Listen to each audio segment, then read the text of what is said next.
Welcome back, everybody, for another deep dive. Yeah. Today we're going to be talking about give and take Okay. and exploring how different reciprocity styles impact success hmm in all kinds of settings. Yeah. We're going to be drawing insights from Adam Grant's book of Yeah. the same name, Give and Take. Right. And the book blends real-world stories, research studies, Right. and insightful analysis. Uh-huh. So think of this deep dive as your shortcut to understanding how giving, taking, and matching Yeah. play out in careers, networking, collaboration, and even communication. It's a topic that challenges some of our common assumptions. Right. We often assume giving is good, taking is bad. Yeah. But the reality is much more nuanced, as we'll see. Okay, so let's start by defining these three reciprocity styles. Yeah. Givers, takers, and matchers. Okay. Givers, as the name suggests, are those who go above and beyond to help others. Mm-hmm. Takers are primarily focused on what they can get from a situation, often at the expense of others. Mm-hmm. And matchers operate on a principle of fairness, seeking an equal exchange of favors. Precisely. And one of the most surprising things that Grant reveals is that while we might stereotype givers as pushovers, they can actually reach the very top. Interesting. But their path to success is often less straightforward. Okay. And sometimes even counterintuitive. Okay, so let's get into the nitty-gritty with some real-world examples. Okay. Grant shares this anecdote about venture capitalist David Hornick, Mm-hmm. who almost lost a deal because he was too generous. Hmm.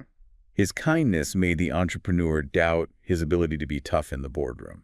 That story really challenges our assumptions about what it takes to succeed Right. in a field like venture capital, right? Yeah. Where assertiveness and a killer instinct are often seen as essential. Right. It highlights how giving, especially in competitive environments, can be misconstrued as weakness. It's almost as if the entrepreneur thought, if he's this nice to me now, will he fight for me when the going gets tough? Exactly. It's a reminder that context matters. Yeah. What works in one setting might backfire in another. But then Grant contrasts this with stories of givers who achieve incredible success by playing the long game. Mm-hmm. He highlights Abraham Lincoln, Right. who famously invited his rivals into his cabinet. This is such a good example. Right.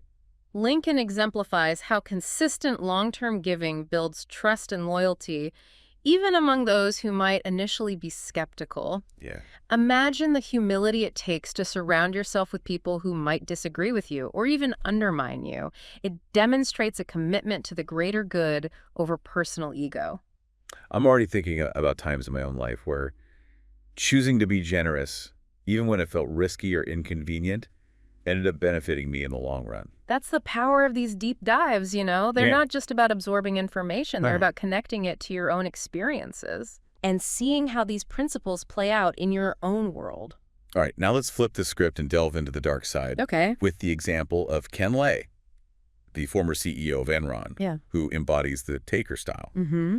Lay cultivated a public image of generosity, but behind the scenes, his actions were all about self-interest. Yeah. Think lavish spending, prioritizing his family's travel over employee needs, even selling off stock before the company crashed. Lay's story is a classic case of fake giving, where generosity is used as a facade to manipulate and exploit others for personal gain. Right. Grant calls these types of takers fakers, and they're masters at deception and self-promotion. And here's a detail that really struck me. Okay. Grant points out that in Enron's annual reports, Ken Lay's photos were huge E, these giant self-glorifying pictures. Wow. Analysts, busy scrutinizing the financials, missed this blatant clue about his personality. It's a fascinating example of how our biases can blind us to the obvious. We often focus on the data and miss the subtle signals people send about their true nature. And you have to wonder, in today's world of social media and online profiles, is it harder for takers to hide? Right. Imagine the information available through LinkedIn or Facebook, adding a whole new level of transparency. It's certainly getting harder for takers to operate under the radar. Right. Their reputations follow them, and that's ultimately a good thing for everyone else. Speaking of reputation, Grant highlights Adam Rifkin, Okay. named Fortune's best networker. Oh, wow. Rifkin built his vast network, which includes founders of companies like Facebook and Twitter, through consistent giving. Rifkin embodies the power of giving as a tool for building social capital. Yeah. But here's the catch. Okay. Research shows that givers can struggle with productivity Yeah. because their willingness to help often leads them to sacrifice their own work. So how can givers strike a balance? It seems like they're constantly pulled between helping others and getting their own things done. The key, according to Grant, is giving often while going beyond superficial favors. Oh. He found that the most productive engineers were those who gave frequently and more than they received. Wow. Fostering a genuine culture of reciprocity where giving becomes a natural part of the workflow. This reminds me of George Meyer, the writer for The Simpsons, Yeah. known for taking on the dirty work, like spending months rewriting each episode. It wasn't glamorous, Right. but it was essential for the show's success. Meyer's story perfectly illustrates how givers excel in collaborative settings Yeah. because they prioritize the group's interest over their own. Interestingly, research shows that people who regularly help colleagues earn more promotions even without actively self-promoting. So for our listeners, think about your own teamwork. Yeah. Are you focusing on how to contribute to the collective good? Are you willing to take on those less glamorous tasks that ultimately benefit everyone? These are great questions to ask yourself.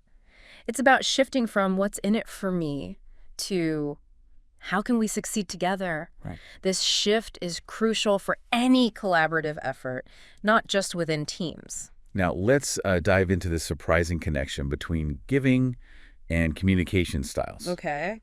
Grant argues that givers often use what he calls powerless communication, characterized by tentative language, Yeah. asking lots of questions, and readily seeking advice. It seems counterintuitive, right? Right. We're constantly told to project confidence and be assertive, Right. especially if we want to be influential. Exactly. But Grant argues that this powerless style Yeah. can be quite powerful, especially for givers. Mm-hmm. It boils down to vulnerability and a willingness to learn from others, Right. which builds trust and unlocks valuable information. That's an important point. Yeah. You know, it's not about being weak or submissive. It's about demonstrating genuine curiosity and a desire to understand other perspectives. I have a personal story about this. Okay. I once gave a presentation on motivation to a group of Air Force colonels, Wow. and I went in super confident, trying to impress them with my credentials. It bombed. They found me arrogant and out of touch. Ouch. That sounds rough. It was. Yeah. But I had another session coming up, so I completely changed my approach. Okay. I started with a self-deprecating joke, poking fun at my age, Mm-hmm. and from there, delivered the same content. Okay. The feedback was amazing. By acknowledging your vulnerability and not taking yourself too seriously, Right. you created a connection and became relatable. Yeah. And that allowed them to be more receptive to your message. Grant backs this up with case studies like Bill Grumbles, HBO's top salesperson, whose secret was listening more than pitching. Mm-hmm. He asked customers about their lives and interests, building relationships, and gaining insights to tailor his approach. It reinforces the idea that influence often comes from understanding others' needs. Right. Genuine curiosity and sincere questions demonstrate a desire to help Yeah. rather than just sell. Another example is Kildare Scotto, an optician who sees himself as an educator, not a salesperson. Okay. His priority is helping patients see better, Mm-hmm. and his authenticity shines through. Yeah. He builds trust by being knowledgeable and helpful, leading to incredible success. These stories challenge the stereotype of pushy salespeople. Right. The most successful, especially givers, prioritize building relationships and providing value. But Grant also cautions us about the dangers of selfless giving. Yeah. He introduces the concept of otherish giving, balancing concern for others with our own well-being. Mm-hmm. He contrasts Lillian Bauer, whose relentless generosity stalled her career, Right. with Jason Geller, who thrived by being strategic with his giving. This distinction between selfless and otherish giving is crucial. Selfless givers, like Lillian, risk burnout by constantly giving without replenishing their own energy. Right. Otherish givers, like Jason, are more selective, focusing on those genuinely interested in learning and seeking support when needed. It's like the difference between running a marathon without hydrating and pacing yourself, taking breaks, Yeah. and ensuring you have the fuel to go the distance. Exactly. It highlights the importance of self-care, Yeah. even for givers. Right. Setting boundaries and ensuring you're not depleted by giving is not selfish. It's essential for long-term success. This brings up a critical question. Yeah, How can individuals and organizations create a culture of otherish giving? right. How do we encourage generosity while protecting against burnout or exploitation? Grant explores this through fascinating case studies like Free Cycle. Yeah, okay. You'd expect it to attract mostly givers, Right.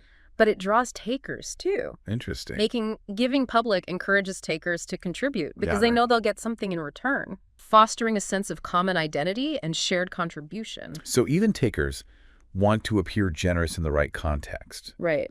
Creating an environment where giving is the norm can encourage even the most self-interested to participate. Precisely. Yeah. This idea of public giving is central to the reciprocity ring exercise. Okay. Wharton's students underestimated each other's willingness to help, highlighting our bias towards assuming people are less generous than they are.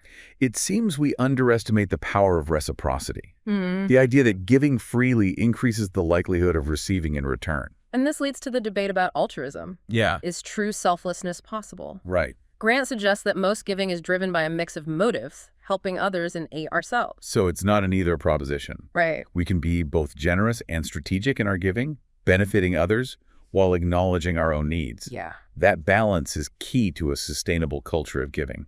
You know, we've talked a lot about the benefits of giving, but it's equally important to acknowledge that there are risks involved, Yeah. particularly in professional settings. Mm-hmm. Grant doesn't shy away from addressing the potential downsides. Right. And I think that's what makes his work so valuable. He's Yeah. not just advocating for blind generosity, Mm-hmm. he's encouraging us to be thoughtful and strategic about how we give.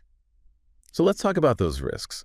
What are some of the potential pitfalls that givers need to be aware of, Yeah. especially in the workplace? One of the biggest risks, as we've already touched on, is burnout. Right. Givers, by their very nature, Yeah. are inclined to help others, Mm-hmm. often to the detriment of their own well-being.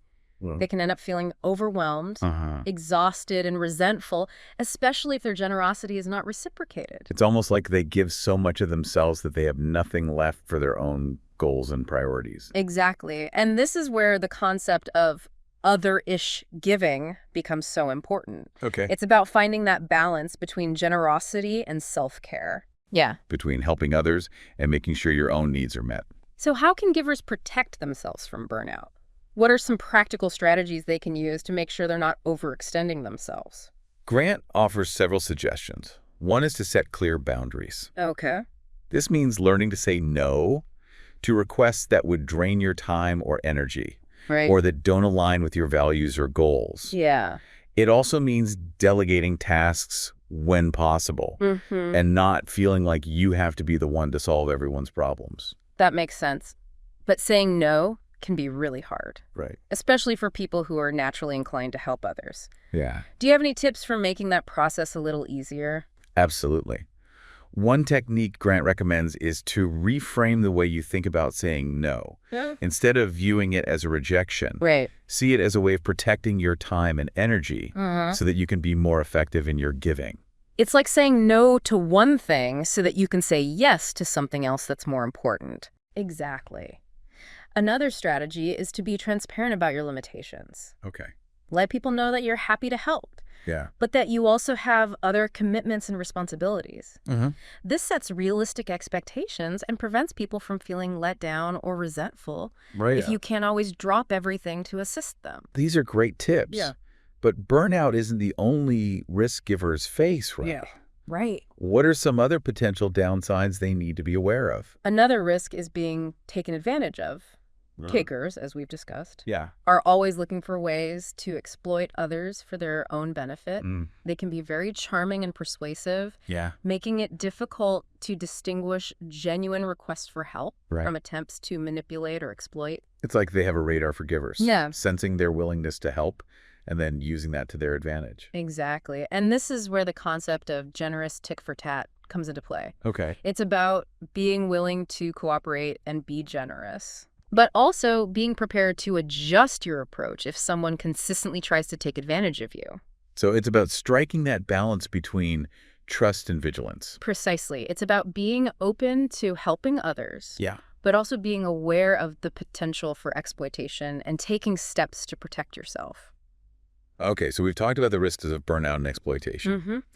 Are there any other potential downsides to giving that givers should be aware of? Another challenge, especially in a professional setting, Yeah. is that givers can sometimes be perceived as less competent or ambitious Hmm. because they're often focused on helping others. They may not always prioritize their own self-promotion or career advancement. That's interesting. It's almost like their generosity can be mistaken for a lack of drive or ambition. Exactly. And this can be a real disadvantage, Yeah. especially in competitive work environments. It's Wow. important for givers to be aware of this potential bias Mhm. and to make sure they're also advocating for themselves and their own career goals. So how can givers balance their desire to help others with the need to advance their own careers?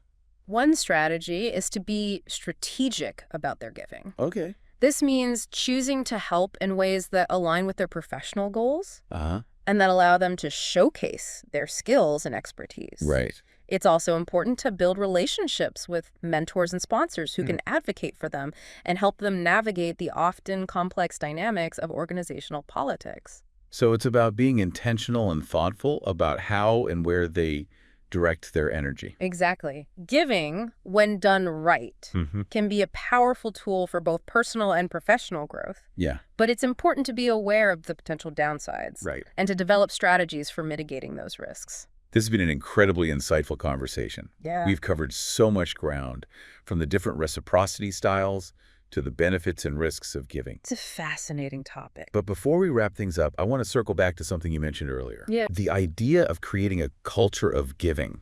It's such a powerful concept, Yes. but it also seems incredibly daunting. Yeah. Where do we even begin? You're right. It's a big task. Yeah. But it starts with small steps. Okay. We can all make a conscious effort to be more generous in our daily interactions, Uh-huh. to offer help when we see a need, Yeah. and to encourage and support others who are doing the same.